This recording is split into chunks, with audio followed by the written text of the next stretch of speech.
Have you ever wondered what your dreams mean? Join us in Dream School at thisjungianlife.com and find out.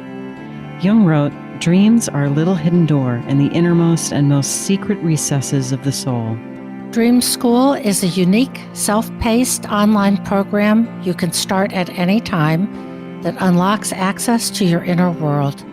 Our 12-month program provides the support, knowledge, and guidance you need to reach within, decipher your personal dream code, and harness it to optimize your life. By enrolling, you'll join an affirming community of fellow travelers, each pursuing a unique quest. And it's fun. Join us on an adventure to wholeness and healing through understanding your dreams. Go to thisjungianlife.com and click on Dream School. You'll be taken to our secure checkout. Once you join, you'll get immediate access to our first 3 modules. You can get started right away. We look forward to seeing you there. Welcome to This Jungian Life. 3 good friends and Jungian analysts, Lisa Marciano, Deborah Stewart, and Joseph Lee, invite you to join them for an intimate and honest conversation that brings a psychological perspective to important issues of the day. I'm Lisa Marciano, and I'm a Jungian analyst in Philadelphia. I'm Joseph Lee, and I'm a Jungian analyst in Virginia Beach, Virginia. I'm Deborah Stewart, a Jungian analyst on Cape Cod.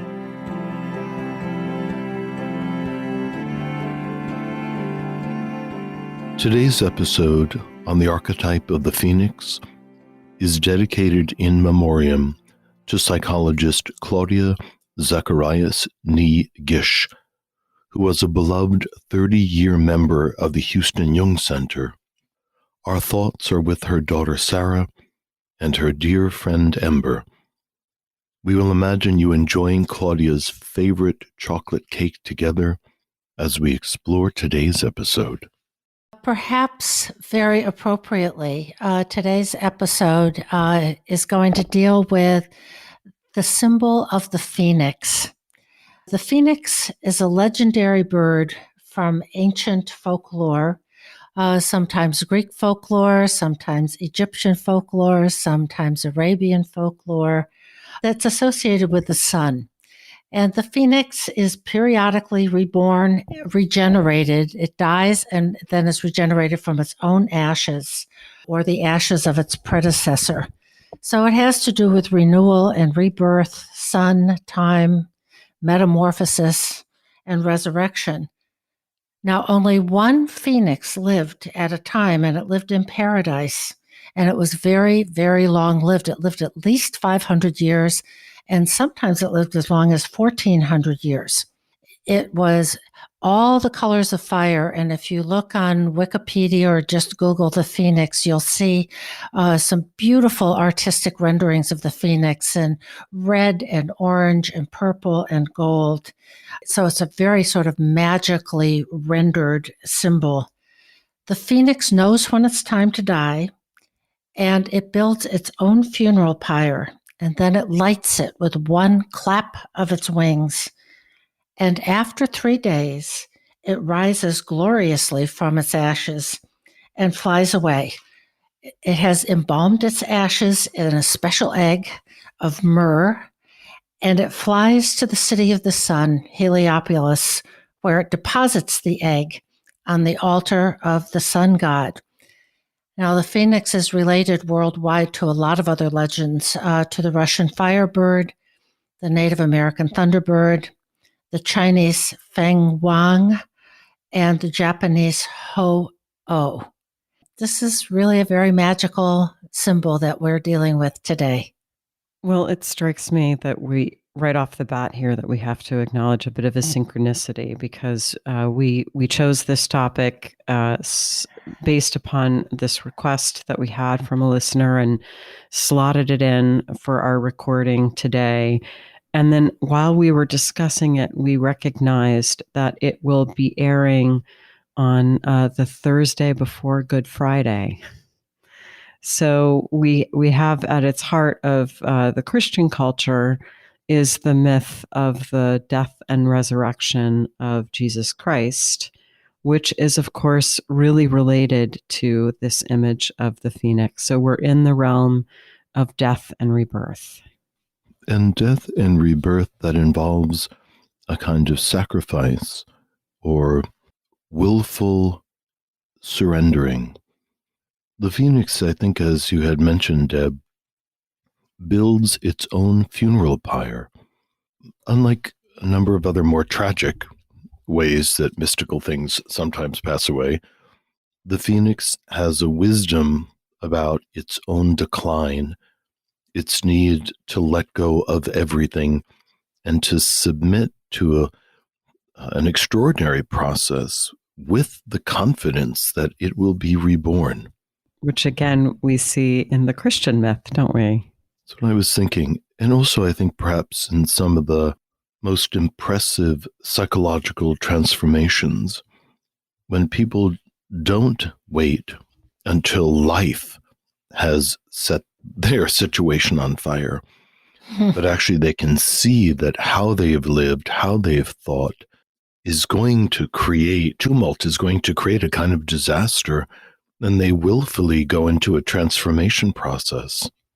I remember early on in my own experience when I was working with a Kabbalistic teacher, she had said that the fact that we're going to go on the journey is inevitable, but you can walk towards the goal or you can be dragged along by your hair, kicking and screaming.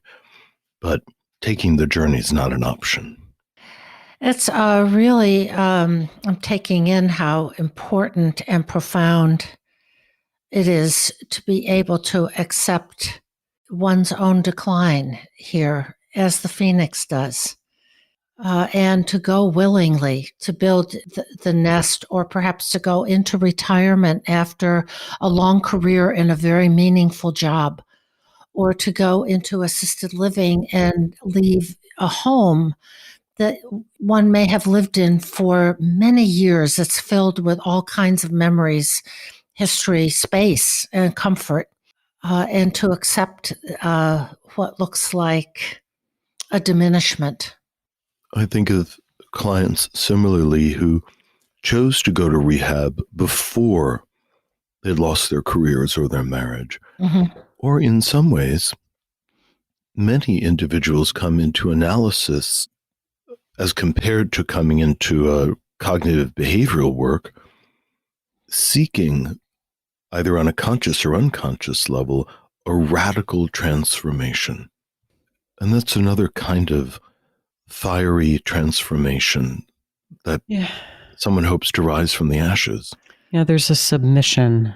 When I think of Jung's confidence in the self as the immutable, indestructible center of the human spirit, of all of us, and thus at the center of each human being, it also speaks to the kind of confidence that we may be able to generate, that we can have confidence in something that can withstand the burning down and coming back together. So we're really talking there, Joseph, or you're referencing the nature of the ego and its relationship with the self. I'm thinking about this essay that Jung wrote. It's simply called On Rebirth. And one of the things he talks about, or part of the way that he imagines rebirth in this essay, is that there is an inner other that we have a sense of, that we can have a relationship with. He likens it to the myth of the Dioscuri, where there's a twinning, and one twin is mortal and the other is immortal. And that the process of rebirth is a giving way of the mortal self to that part of us which is immortal. He talks about our relationship to the inner friend of the soul, into whom nature herself would like to change us, that other person who we also are and yet can never attain to completely. And this is a way of thinking about the process of transformation. So if we link that back to the phoenix, if we link this back to the myth of the phoenix, it's as if we trust, as you were saying, Joseph, that the next version of ourselves is already within us. And that if we can sacrifice our ego attitude, we will come into this larger version of ourselves. And in that regard, we're submitting to a kind of reconfiguration of the ego. When we identify with the persona or the ego or the outer structure of ourselves, then submitting to a change process can seem horrifying, more horrifying than is really justified. But if we have a glimpse of something deeper, something more eternal, I think we can be more bold. When you were talking about your quote, Lisa, I was thinking about Jung's tension between personality number one and personality number two. Personality number one being the more modern Jung, who was raised in Switzerland and had his life, and personality number two being a more ancient vestigial personality that shows up in the Red Book, I think, as the voice of the times versus the voice of the deep. But personality number two corresponds to the voice of the depths. Of the depths, exactly. And that part of Jung's transformation, in my thinking, was this surrender of personality number one, or its worldly, sophisticated Swiss agenda and goals, and to give himself permission to relax down into this more ancient part of himself that eventually built the tower, created the Red Book, and was bold enough to take his extraordinary internal experiences, which we see in the Red Book, and craft them into a school of psychology, which even now has this incredible lasting impact. I'm wondering if what we're touching on here is how transformation is a theophany or some kind of revelatory, transformative, divine experience of transformation. It's not a long, slow transformation. It may be, that forces within the personality have been leading up to it. But then there is this theophany, this fire, where something happens, and making it analogous to Malcolm Gladwell's tipping point. But then you're into a new realm. But I'm interested in how the phoenix and this kind of transformation, purification, and access to something of the self or the divine is imaged by fire. Could be imaged in many, many a way. And many a myth, fairy tale, and spiritual text has many versions of transformation. But the phoenix is transformation and rebirth by fire. That's a great point, Deb. And I suspect that we could think about this and we might decide that different kinds of psychological transformations have different qualities, and perhaps not all are characterized by something that we might imagine as fire. But I think that it is a very apt image for that which purifies and transforms. I mean, fire has long been associated with purification, burning away of that which no longer suits. And certainly from the standpoint of transformation, chemically, when you burn something, you absolutely alter it. You change its chemical structure. So it is a complete transformation. And this is why in fairy tales, sometimes things have to be burned, because they have to be the sense in the fairy tale. I'm thinking of in some of the kind of animal bridegroom stories or animal bride stories, the skin of the frog or whatever animal it is that the person's been in, the skin has to be burned. It has to be transformed completely for the metamorphosis to stick, as it were. Yeah, there's no going back. The Garden of Eden was guarded, no going back. There are flaming swords there. And I think purgatory and hell there are the fires. I guess in one, there's no escape, but in purgatory, it's a purification process. And those two words are etymologically related. Purging, purification, purgatory. There's holy fire. And there are biblical tales about holy fire of the three men who refused to worship Nebuchadnezzar standing in the fire, and they were not consumed. There's a lot of fire symbolism, imagery, and many a myth.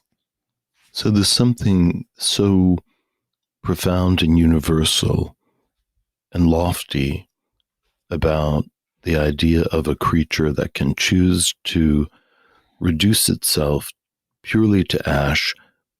All visible, all knowable references to its old way of being disappears, and then it comes together not as something different, because it does come back as a phoenix. It doesn't come back as a flying horse. It returns to something that is essential, but it is youthful.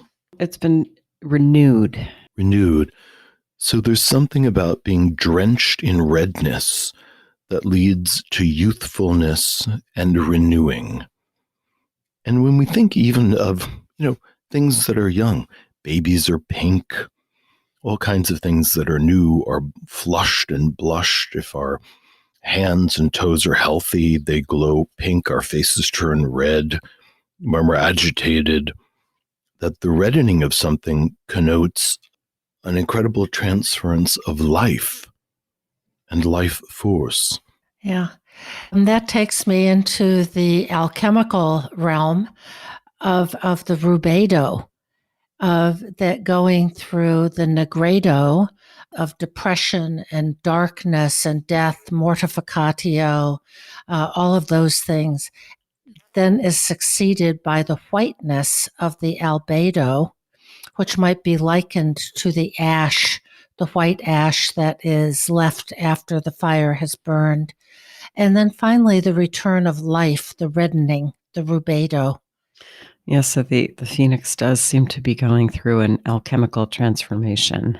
And if we land that in the human personality, one frame that we can use for the phoenix is that in the reddening or the rubedo, the archetype of the self merges with the ego and creates a kind of amalgam.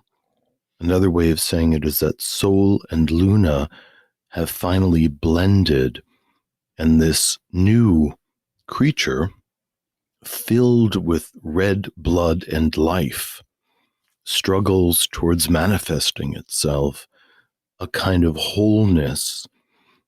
The other thing that the alchemists say very soberly is that once this stage happens, you can't go back. There's a permanency to the rising of the phoenix. There's a permanency to the change. So I think what this calls up is certainly a theme that Jung has really explored and reiterated about uniting the opposites, the soul and the human embodied qualities uniting with the something greater that he called the self. The uniting of the opposites is the process of transformation. And once something is changed chemically, as it is in fire, there's no going back. Now it's different. And I think there's a parallel here with developmental processes. And we see it in, for example, little kids. A little toddler finally learns how to do a somersault. Well, for the rest of that child's life, and that's in all of us, we all know how to do a somersault forever, or ride a bike. And I think there are psychic parallels to that when something has shifted, something new is here, it is embedded. There's no undoing it or unknowing it. Yeah, it's a little bit like the image of the bud that becomes the flower. Once the bud opens and becomes a flower, the bud is destroyed. The bud is no more. So I'm wondering how we see some of this symbolism, some phoenix images of transformation by fire and rebirth. How do we see that in our practices, just in the world in general? Well, I'm thinking about someone I know who had a very successful career as a business executive.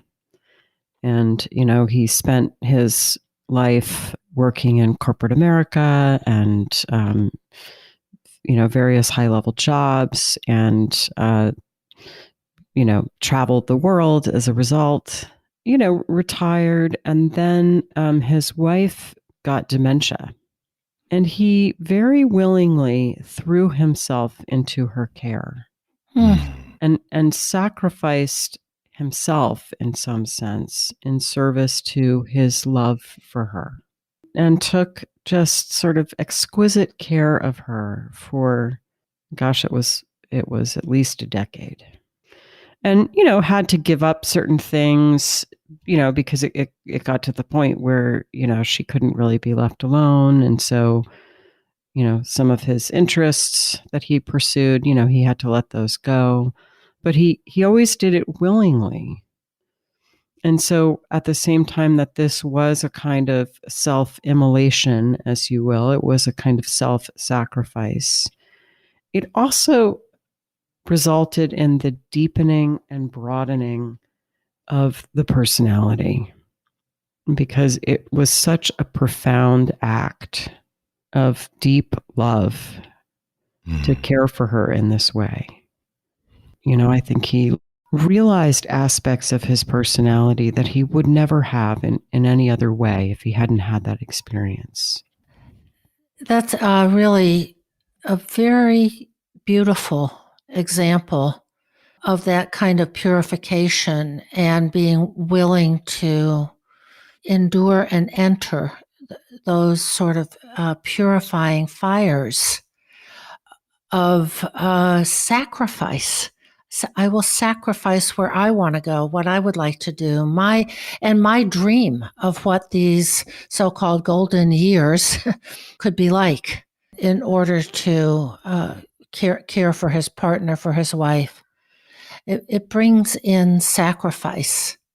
Yeah, and I think that is the one of the main parts of this image, is it's a kind of self-sacrifice to the fires of transformation.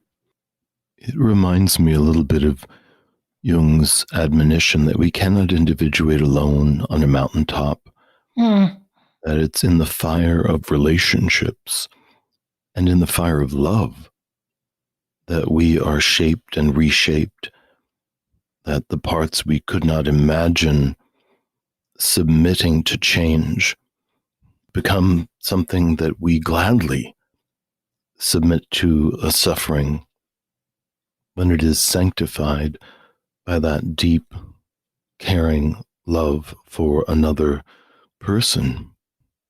And if we are unattached and alone, or refuse to attach deeply enough, we are not called, perhaps not even supported adequately, to be able to tolerate the fires of change. And in fact, I wonder sometimes, for people who cannot seemingly get into a significant bonded relationship, there is an avoidance of the phoenix stage, because they can sense on some level that if they surrender to truly loving and truly bonding, they will not be able to escape a change process that will take something that they currently think is precious away from them. So it's the way that love asks all of us. True deep love. And we may shy away from giving that.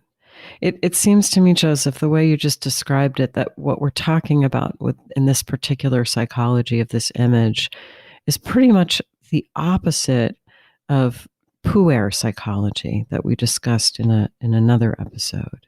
Quite so.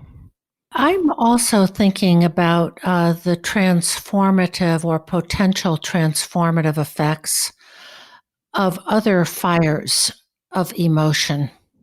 A long, long time ago, I was working with a man who was in a car with his family, wife and 2 kids. And there was an episode of road rage that he got into. His wife and the kids were terrified and screaming. And he came in, and it had sparked a tremendous turning point in him. That he knew that he needed to change. And he committed himself to a path of recovery from an addiction.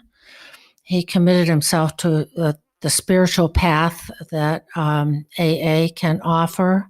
And his old self, in that episode of that realization, in such a moment of epiphany of consciousness, I'm likening to the phoenix submitting to the fires of purification. And it was of course, it was a long journey. I think all our lives are long journeys, but this was that the fire of emotional heat and rage, he was able to use that for transformation. It's a story that still moves me greatly. When I think about that kind of clinical example, Deb, I think about how often in the beginning of an analysis like that, we enter into an early form of fire, which is the calcinatio. Mm-hmm. And the calcinatio happens early. The rubedo happens towards the end. Yeah. The calcinatio is connected to the frustration of the instincts that are causing difficulties. And one has to be able to tolerate the rousing of the rage, for instance, and holding it in the conversation, in the analytic session, not letting it spray all around and vent, which I often think of as kind of if you were to be cooking something in a pressure cooker.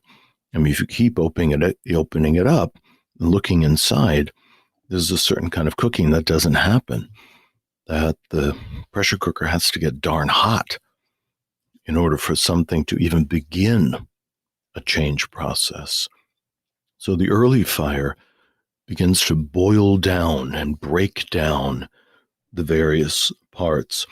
And that's often connected towards the raven stage or the putrefactio stage, where the shadow is rising up, all of the things that we don't want to know about ourselves, that we have road rage, or that we have other kinds of problems, gambling, we're spendthrifts, or we're really not all in our relationships, although we tell people that we are, etc., etc.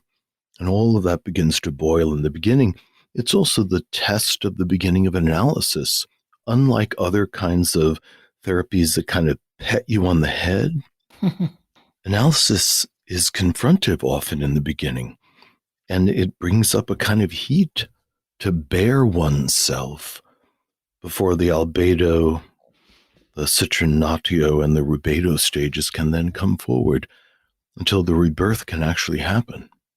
Lisa, I wanted to come back to something you brought up, but I don't know that we took hold of it fully, which is the idea of the pyre as a kind of opposite example of a phoenix stage.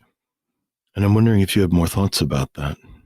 Well, we could think about the pyre in its kind of pathologic form as an inability to sacrifice oneself for something larger, as a kind of clinging to a version of oneself as we are and resisting transformation. Transformation comes at such a high cost, the highest cost in some sense. And that's right in this imagery of the phoenix, because it requires us to throw ourselves on the pyre, to kind of be willing to lose it all. Yeah. When I think about the pyre, puella along those lines, I also think of one who is unto herself, unto himself. And they're aware of their own drives, their own fantasies, and that other people, other situations are really stepping stones on a ladder. The ladder and the map only has them on the journey. And if there's only us on the journey, it's a lot easier to limit how we're influenced. Yeah, and there are many things that we don't have to confront. You know, you were talking about analysis being a confrontive process, but relationships are too. I mean, it's often in relationship that we meet just those parts of ourselves that we'd rather not know about. We think we've got it all figured out when it's just us managing our day. But then when we get into an intimate relationship with someone, or we have children, for example, then we're really plunged into parts of ourselves that we didn't know that we had, and we didn't want to know we had them. Relationships and personal growth and transformation can all be heated. They can be fiery. And I don't think there's anybody that doesn't know that. I know for myself, I was a much nicer person before I got married and had children because it's intense. The emotional heat is intense. Yeah, to go back to Joseph, your metaphor of the pressure cooker, you know, I think there's a way that relationships are actually living in relationship with another person day in, day out, and having to deal with, you know, that person's, you know, habits and foibles and just the reality of it. It is like a pressure cooker in a way, which we could liken to the alchemical vase, where things are contained and they get heated up. And then there's room for things to cook and change and transform. And that transformation, psychospiritually, can feel violent inside of ourselves. Mm-hmm. In one of the alchemical images that leads to the phoenix is that there is a black bird and a white bird that are gripping each other violently, tearing at each other until they have consumed each other. Out of this roiling, chewing mass, a dove emerges, a white dove, which then becomes red and bursts into flames as the phoenix. And in that image, it speaks to the initial corrosive dynamic where the ego and the unconscious have to be rolling around each other, biting and nipping at each other's edges, which forces the ego to have to soften and to make room for not only the dark sides of the personality, but beyond that, the anima animus, the beginning constellation of the image of the self, and then the actual arrival of the self as this penetrating, demanding force. And when we think about the phoenix building its funeral pyre meticulously out of these scented woods, I think there's frankincense and myrrh in it, that there is a ritual process with a full understanding that this will cost the phoenix everything. As we've been circumambulating the image of the phoenix, I'm also reminded of a lot of other myths that deal with death and resurrection, but particularly through fire. One of the Orphic myths of Dionysus is when Hera convinces the Titans, who are the raw, violent, primordial gods of the world, to trick the infant Dionysus to play with them. And they roll a little ball in his direction, and as he comes after the ball, the Titans grab him, tear him apart, roast parts of him, and set the heart aside as something that's not particularly tasty. And as the Titans are both eating and roasting Dionysus, Zeus finds out that they've done this horrible deed to his child and smites them with lightning. And the Titans and the remnants of Dionysus that they have consumed fall into this vast pile of ash. Zeus then takes that ash and uses it to mold humanity, to make the first human being, which is an interesting way of thinking that this amalgam between Dionysus and the Titans come together, much like the amalgam of Sol and Luna, and give birth to a new thing. I'm also thinking about this kind of cycle with a particular clinical story. Many years ago, I worked as a medical social worker in a level 4 trauma unit in a hospital, and I worked with a lot of burn trauma clients. And in one particular occasion, I developed a deep therapeutic connection to somebody who wound up staying in the hospital for several weeks, which was rather unusual. And this young fellow had been living a very underworld life. He had had a standoff in front of a bar, and as he and another young man were kind of jockeying for status in front of the women, one young fellow pulled out a gun in a threatening gesture.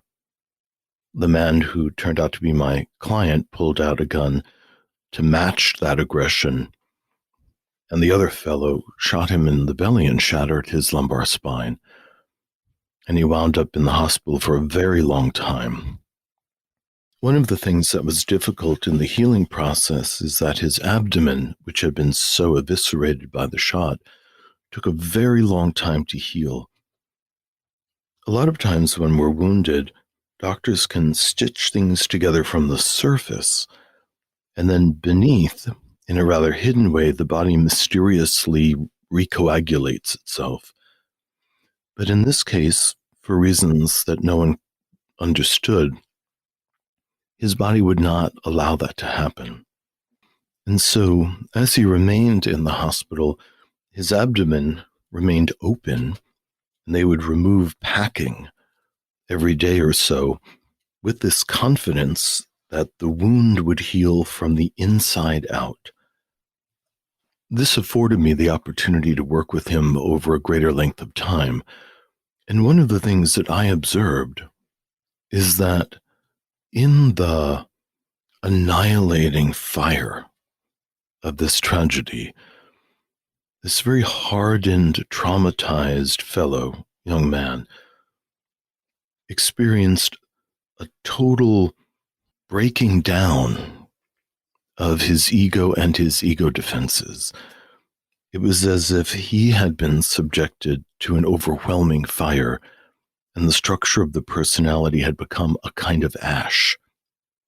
He would call me several times a day, just wanting to hear my voice, to have a connection, to just tell me about these strange experiences that were happening in his body.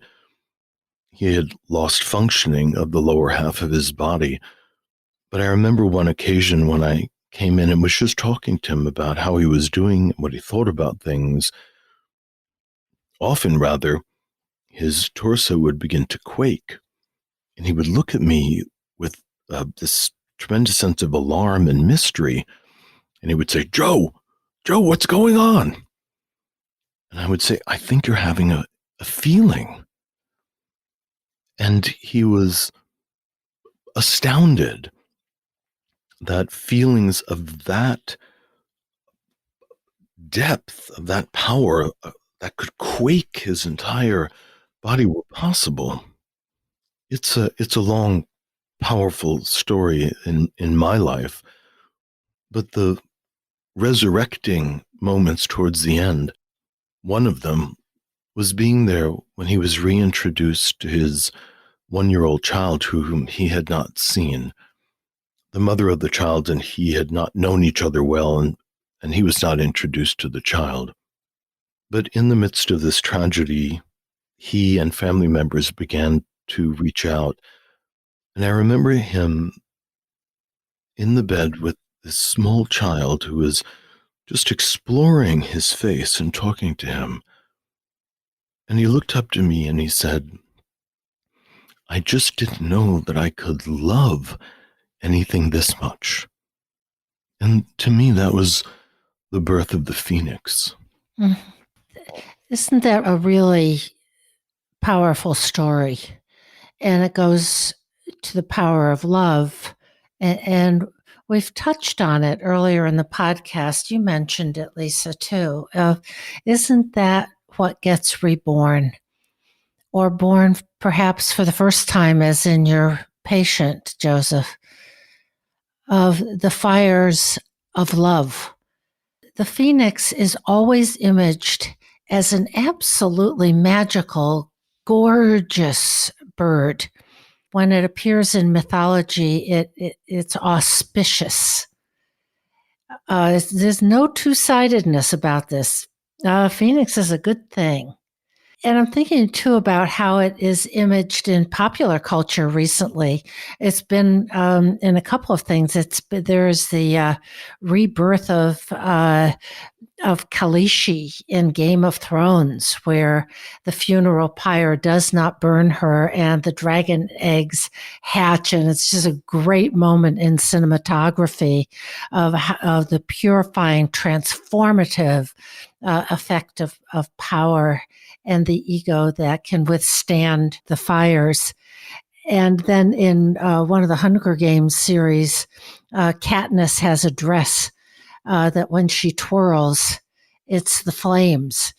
And she gives the signal in front of all the horrible people in the city of the mockingbird, that the people are rising, transformation is coming. And there again, an image that harks back to biblical imagery and more of how the flames don't consume you, and that it's about love. It's a beautiful place to be, that there ultimately is what's transformative. And the man who loved his wife enough to care for her for 10 years. What is that but love? I think we're really talking about, and I think we said this before, but when we're talking about this death and rebirth, we are talking about individuation. And Jung says that nature herself demands a death and rebirth. So this is a natural psychic process that may happen to us repeatedly throughout the course of our life in different ways. And another thing that's true about this is that, and Jung says this, that these natural transformations announce themselves in dreams. So we can see images of death and rebirth in our dreams all the time. If we're looking for that theme, we can find it. And Jung wrote extensively about images of rebirth in dreams. If there's an egg in a dream, or something that's in an egg-like shape, or sometimes there's a literal image of our own death in the dream, which is actually a reference to a psychological transformation. Yeah, I think that's really important, Lisa. People have dreams, and I have too, of seeing and knowing that in the dream, I am about to die. Some kind of cataclysmic, something like a tsunami is coming toward them. And it's sort of, oftentimes the reaction is a little alarmed, like, oh my God, what does this mean? And often the question is, well, you're still here. So yeah, what happened? What died? Right. Something died. And something that you could see coming, and that there's usually in these dreams a kind of acceptance, in the sense that this is bigger than I am. There's nothing I can do about it. Even if the dream ego is not sanguine about it, it's like, I simply have to submit to this. Another example of this, is what you guys are talking about, that just occurs to me, is that it's not uncommon for people to have a natural typology. Maybe they're naturally an introverted, naturally a feeling type, and they're raised in homes where they're expected to be very, very extroverted or very, very logical. And as a child, they learn to accommodate what's expected to them. And in fact, they can lose sight of their natural typology. Another kind of phoenix experience can happen is when people later in life discover that they have developed a kind of false extroversion or false thinking priority. And when they can slowly surrender to their true typology, it actually feels like a purifying fire has burned them clean, and they can finally inhabit their own skin, that they can finally exhale and be their natural self, perhaps naturally quiet or intuitive and artistic, and finally surrender this false accommodation to the world, which never really worked for them. Yeah, that is another way we can imagine this kind of psychological rebirth. I wanted to throw out just a couple more associations I have with this mythologem, which is, as we've talked about, so very many religions and mythological systems have these images of death and rebirth. And there's a particularly beautiful one that I found is it an Armenian fairy tale? I think it's an Armenian fairy tale called Sun Girl and Dragon Prince. And one of the characters has to venture to the palace of the sun, and it takes her a very long time to do it. It's very difficult. And when she gets there, it's incredibly beautiful. And there's this lovely, gorgeous woman there who welcomes her, and she explains what she's there for. And this woman is the mother of the sun. And she says, well, you've got to hide yourself because my son is coming back. And when he comes back, he's going to dive into the pool of water and bathe himself. And then he'll reemerge as an infant. But you better hide yourself because he'll burn you up if you don't. But it's this idea that the sun starts off each day as an infant, ages throughout the day, and then sinks beyond the horizon at night to die, but then plunges himself in the pool and is reborn anew every day. And that's this image from a fairy tale, but that's also the belief that the ancient Egyptians had about what happened to the sun god, that he was died and was reborn every single day. And I'm also thinking in just a very different direction, that this mythologem goes to the very heart of creation, actually, because the elements from which we were all made, which everything around us is made from, and everything on earth is made from, these were all created in the fiery furnace of the stars. And that the stars take hydrogen, is it? And in nuclear fusion in their core, create all of the rest of the elements. And for more information on that, I'm going to have to surrender to Wikipedia, because that's about as far as my physics and chemistry will take me. But it's right there at the very heart of our being, that we were all made in these fiery furnaces. Oh, we are made of stars. Yes. And maybe that's a good place to switch to a dream.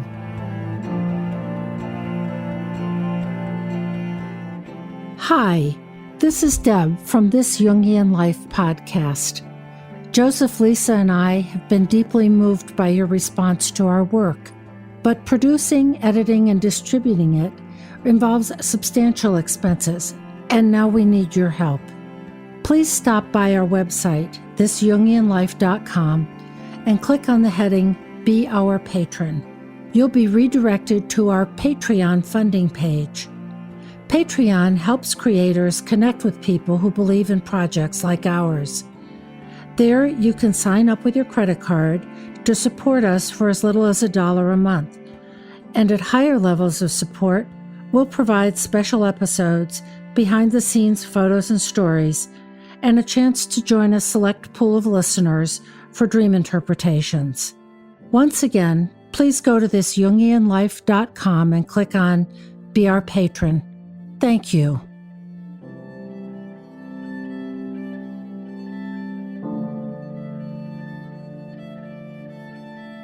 Today's dreamer is a 49-year-old man who works with refugees. And here's the dream. In this dream, my father, who passed away 15 years ago, had come back to visit. He seems well, but somewhat less warm than he used to be, and not as demonstrative, taller and paler than I remember. We all go to some sort of train station in Amman, which does not actually exist, and hop on a light rail train suspended high above the city. My father, eldest sister, and brother go ahead of us, and myself, my disabled brother, and his driver are in the compartment behind them. No sooner had the train started to move than I look down and see ancient ruins that apparently were recently excavated. The view is breathtaking, an entire ancient city so well preserved, so beautiful as to rival any ancient ruin on the planet. I notice one or two temples fashioned in the image of a gigantic feline head. I also notice the tasteful lighting that adds a lot to the experience as the evening darkness descends. I wonder how this is here in the middle of the city and worry a bit about this lovely ancient ruin being overrun and perhaps damaged by people and tourists. For the moment, there were only one or two people down there that I could see. As I look further, I remember that I have been in this place before. We get to our destination, and my siblings and father want to go down below and walk. I tell them that I will push my other brother's wheelchair and take him to the car with the driver. And for context, he says, my wife and I used to live on the west coast of the U.S., but have been living and working in Amman for 12 years. Although I grew up here and consider this place my home, my father-in-law in Florida recently survived a heart attack that prompted us to buy a house there, such that we could go be next to my in-laws should we need. A part of me feels like we are in a process of uprooting. And the feelings in the dream were awe, enchantment, and sadness. And finally, he adds that the place reminds me of another ancient city in Jordan, the Nabatean city of Petra. Well, relevant to some of the things that we've been talking about in the archetype of the phoenix, things rising from the ashes, we have two parallel processes. The father who has passed away has risen from death in the imagery of the dream, and then this ancient, exquisite city has also risen from the ashes and presented itself. And both of them ostensibly have a powerful psychoactive component to them because it's full of a lot of feeling for him. Yeah, you're right, Joseph. I think you're absolutely right to kind of wonder about a relationship between these two things, kind of coming back from the past. And so, what I find myself wondering is, what has been resurrected here? What is carried in this image of the Father or this image of the ancient city? My sense is that it perhaps relates somewhat to the personal father. But this personal father is a little different than he remembers his father. He even looks a little different. So it probably relates a bit to the personal father, but also to the father complex and perhaps even to something broader, like the archetypal father or a sense of that which is ancestral and perhaps even in the kind of cultural sense, because this city is kind of an image of a cultural predecessor to what has been. I am thinking about how this dream has arisen from something that we were talking about before, which is a kind of sacrifice or devotion. Like your story, Lisa, of the man who devoted himself to the care of his wife. The context in waking life for our dreamer here is the father-in-law who has survived the heart attack, and they've bought a house in Florida so that they can be there. And it feels like he's in the process of uprooting. And in that waking life context comes this dream, several images of resurrection. And there's also another theme of care and sacrifice for the disabled brother. And the dream ego is pushing the disabled brother's wheelchair. So in a way, he's willing to lag behind. So I'm thinking about the theme of devotion and self-sacrifice that then literally gives rise to this dream of life being rediscovered. Yeah, and the dreamer's 49. So, right in that kind of midlife passage where we start to realize that what lies behind us may be greater than what lies ahead of us. Right at that cusp where we are orienting more toward the downhill slope. I find myself looking at the emergence of the ancient city and the concern that it's going to be damaged or overrun by modern culture. So Jung had a really pivotal dream, much like this, that he was, in a house and discovered that he could drop down to another level and down to a deeper level and then down to some archaic ladder into some prehistoric site. And Jung came to interpret that as indicative of descending down from the personal unconscious into the archetypal levels. Archetypal contents often activate as a corrective. Mm-hmm. So I think of them as a particular medicine, but also very powerful, demanding medicine. So it feels secondary to the external context of his life that he's being asked to reconnect to something much deeper than his external circumstances, perhaps something more beautiful and very different from his normal attitude. The gigantic feline heads are really an extraordinary image. It certainly reminds me of these Egyptian goddesses, leonine-headed goddesses. Yeah, sort of like the Sphinx. Well, Set, Bastet, there were a whole category of lion-headed goddesses that played an enormous role in that pre-Islamic world. So to go back to the feline is to go back to something of the feminine, I think, to go back to something that's more ancient inside himself.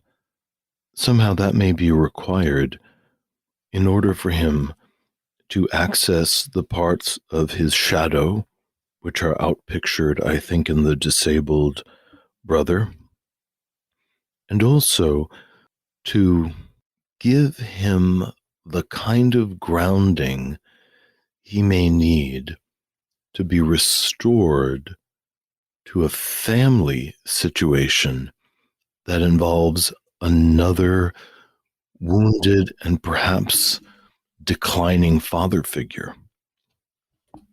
When I think of my own experience of my father dying, who died rather unexpectedly in my life, it sensitizes someone to that same event perhaps happening again for an in-law, that the spirit of the dying father is a particular kind of wound, a kind of pain. And I'm wondering if this archetypal level of the psyche is activating to give him some sense of capacity in order to hold that tension and the sacrifices around it, not the least of which may be moving all the way across the world back to Florida in an act of caregiving, much like he demonstrates in the dream, pushing the wheelchair of his disabled brother, involving a tremendous amount of sacrifice.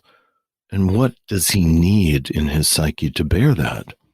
I think you lift up some really important points about the relationship of the dream to the lived context of the dreamer's life, with the archetype of the father, the feline heads, and a man who works with refugees, perhaps does have a disabled brother, but in the dream he does.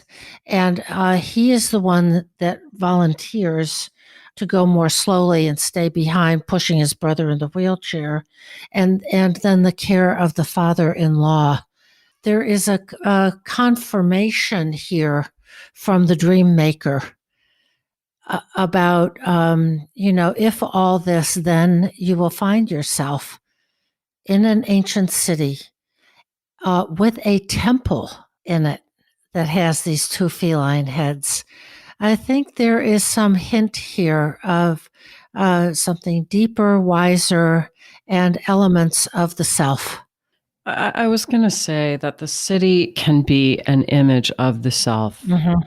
You know, the power of this dream, and I think we're all responding to it, it's very powerfully beautiful. It has a numinous quality. This city has a numinous quality. And so that adds more weight to this hypothesis that it might be the image of the self constellating in the midst of the hubbub of the modern city. And it's interesting because, he sees it from above while he's on this kind of light rail train, I think, just going back to the text here. Yes. Yeah, it's a light rail train that's suspended high above the city. And so he's in this very kind of modern up above place thing. So maybe a kind of, in his head kind of place, but then looks down and sees this appearing almost like magic in the middle of the city. Something archetypal is constellating here, some kind of encounter with the numinous, with the self. And that does seem really, really promising. It reminds me too, Joseph, I picked up what you did about his concern about the old excavated city being damaged in some way. It reminded me a little bit, again, about this juxtaposition between the spirit of the times versus the spirit of the depths. There, this ancient city is an embodiment of the spirit of the depths with its spiritual values of the temple and the rest of the kind of emphasis on the feminine in the image of the feline heads. But it's in the middle of the modern city and could get overrun, maybe. The other thing I wondered about is at the end of the dream, everyone gets out, and I think he says that his father and some of his siblings are going to walk down below. And I wondered if he meant that they were going to walk in this excavated city or not. And if that's the sense of it, then it's interesting that he holds back a bit. He's not quite ready to walk in that city. Well, it may kind of point to the difficulty of what seems to be a theme of caretaking in his waking life and in the dream. He says, I tell them I will push my other brother's wheelchair and take him to the car with the driver. So the implication here is that the dream ego won't get to walk in the ancient city, which seems, really a loss because he has to take his brother to the car with the driver, which is the modern world, versus really being able to drink in and take in the beauty of this numinous ancient city. And he compares the city to Petra, which is just an incredible ancient city carved out of rock, and the images of it are truly magical. Yeah, that's always been on my list of places I'd love to go. Okay, let's make a plan. I'd like to go too. I'll go. Okay. So I wonder about whether the demands of caretaking are in some way inhibiting our dreamer's ability to make this descent into the numinous realm. Yeah. And by descent into the numinous world, we're talking about the deep meditative imaginal considerations. All three of us were social workers at some point. He works with refugees. I don't know in what capacity, but all of us have been in situations where there is just such an endless amount of need and a call to be in the outer world and solving problems. Yeah. And it can make it very challenging to go into the depths, to have time to catch glimpses of this archetypal world, to sketch them, write about them. The dream maker is clearly prioritizing this. As we were talking, I had another thought, which may be outpicturing some of the tension between Amman and being in Florida, it seems that this image of the self, hidden deep under the modern streets of Amman, suggests that living in Amman connects him to something, and that the unconscious doesn't want him to forget that. Yeah. That as he's balancing the needs of the outer world, which might be the logistical care of the in-law, but there's also a need to care for the self. And that part of the feeling at the end of the dream is not just that the ancient city has been revealed, but that the city needs to be cared for so it isn't ruined by the mistreatment of the modern psyche or other people. So there's a bit of a tension as to what are you going to care for? What is going to be the priority? It's a very difficult place for anyone to rest in, but it is something not uncommon for people who are delving into deep work, that the self will often demand things of us which put us at odds with cultural expectations. It reminds me, not to impose this, of course, on the dreamer, of the man who meets Christ, and Christ says, come with us. He says, I have to bury my dead. I have to take care of these familial obligations. And Jesus says, let the dead bury the dead. Come on with me and experience life. You've been listening to This Jungian Life. From our website, thisjungianlife.com, you can follow us on Twitter, like us on Facebook, help us produce future episodes by funding us through Patreon, and submit your dreams for possible interpretation on another episode. We'd like to thank our listener who shared a dream for today's show and hope you'll let us know what topics you'd enjoy hearing more about. Until next time, keep living this Jungian life.